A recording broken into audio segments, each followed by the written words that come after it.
Good morning, Facebook. I'm early today. Actually, I'm not early. I'm just right on time. It's 8 o'clock on June 22nd. It's a Wednesday.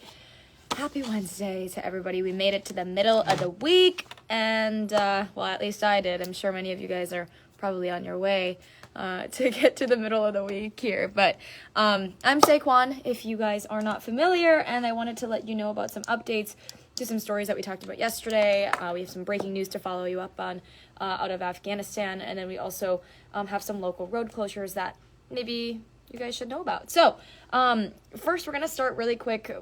So today, a Grand Forks man is expected to be in court for what police are saying was a random shooting at a house on Father's Day. We told you about this, but 26-year-old Kyle Jeans is facing 4 counts of reckless endangerment. That's because police say he fired more than a dozen shots through a fence.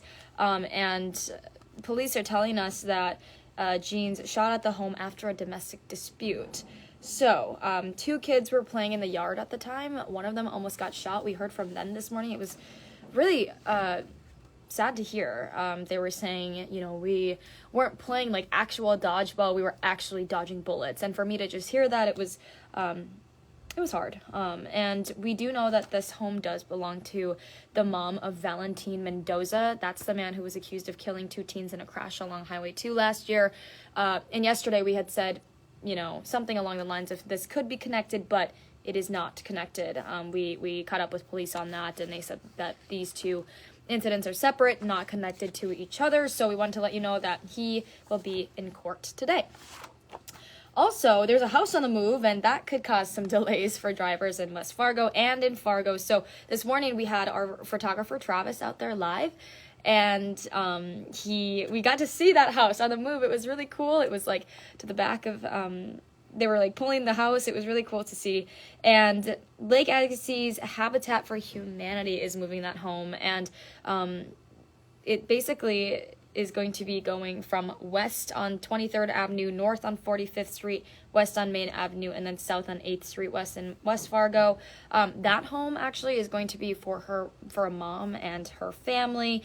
And right now, that family is living in a home that has water leaking in their basement, too small for their family, and it's in an unsafe neighborhood is what we're hearing. So that family is going to be repaying the cost of that home through an income-based mortgage. So I wanted to let you know about that. If you see a house that's on the move, on the road, that's what's going on, and you could be delayed. So maybe leave a few minutes early this morning to work. Okay, staying in West Fargo, though, we have some more road and lane closures to tell you about this morning. I know that we talk about these almost every single day, but you guys know summer season is construction season, so lots of orange cones out there, I'm sure. Okay, so here's some areas that you're going to want to be mindful of as you head out the door this morning. Main Avenue West in West Fargo from 11th to 12th Street Northwest is going to be down to just 1 lane going east. That's for some manhole work that's going to be done there until Friday.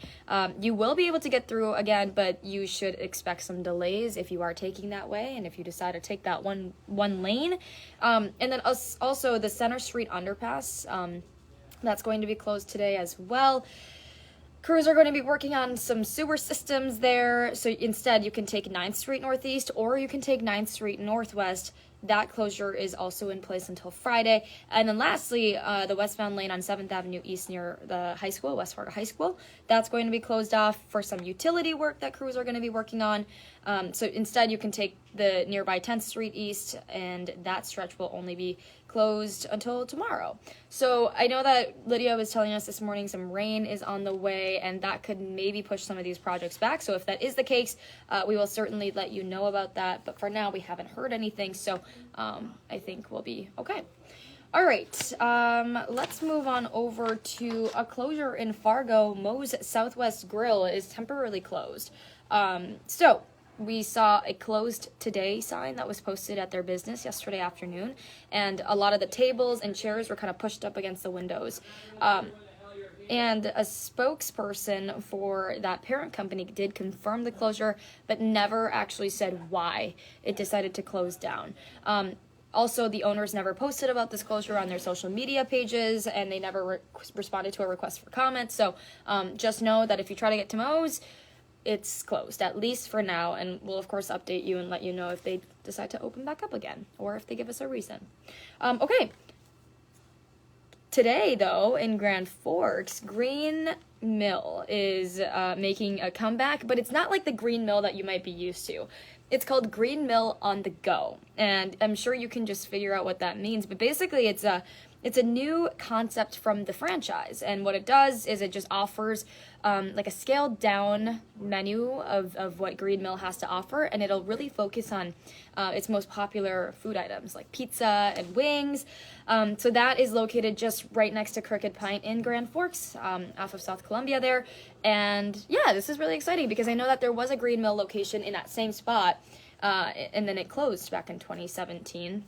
But now you get a Green Mill on the go, so that's good news for all of you who are sad about Green Mill closing in Grand Forks. Okay, also sticking in Grand Forks, we also know that the North Dakota Board of Higher Education right now has a $25 million project on the table right now, and they're kind of thinking about what to do because if they approve that project, it would demolish 6 buildings on UND's campus and then combine all of those into one new building. UND has gone through lots of construction work lately, so this wouldn't be anything new, especially for the students that are there. They're very much used to seeing that. But that's a big project to consider. So what it's hoping to do is to replace and upgrade the Energy and Environmental Research Center. All of those current buildings right now are between 45 to 70 years old. And the CEO of that center is saying this is actually going to help you guys because it's going to lower the maintenance costs by $360,000 every single year over the next 10 years. So kind of thinking ahead for the university there, but that would be paid for through some lease revenue bonds. We do know that the committee asked the UND Alumni Association and the foundation to approve that request. So we'll stay on top of that for you and let you know if that gets the green light. Okay, speaking more on a national level of things, I want to focus our attention on what's happening in Afghanistan. We know that right now, as of right now, more than 1,000 people are dead and more than 1,500 people are hurt. And this is all coming from a magnitude 6 earthquake that hit the Middle East. That death toll has actually almost quadrupled now in just the past 3 hours, or 5 hours, I should say.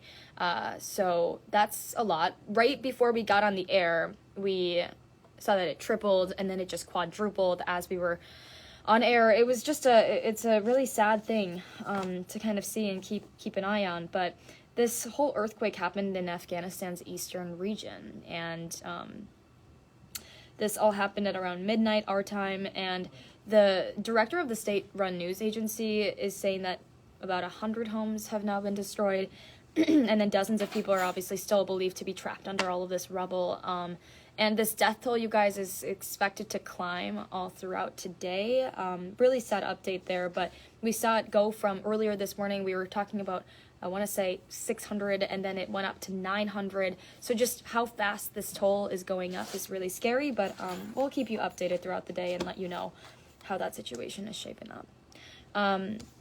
Okay, we also know right now, good news for Minnesota farmers and ranchers. You might be eligible for payments up to $7,500 actually. So it's for livestock, specialty crop producers. Keep in mind this is part of the state's the 2021 drought relief program out of Minnesota.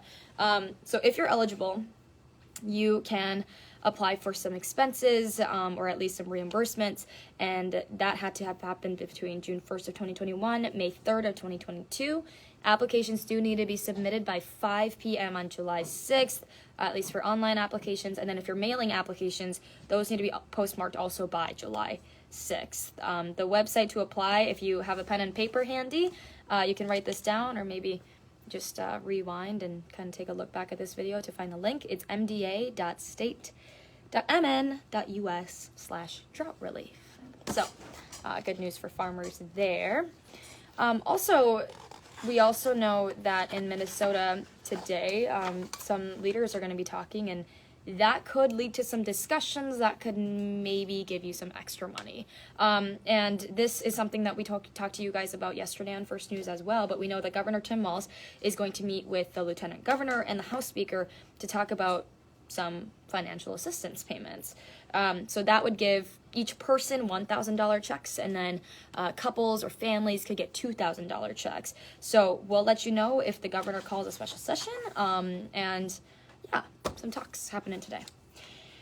Okay, sticking in Minnesota, we also know that the city of Brooklyn Center, Minnesota, did agree to pay $3.25 million to the family of Daunte Wright. He was the man who was shot and killed by a police officer in April of last year.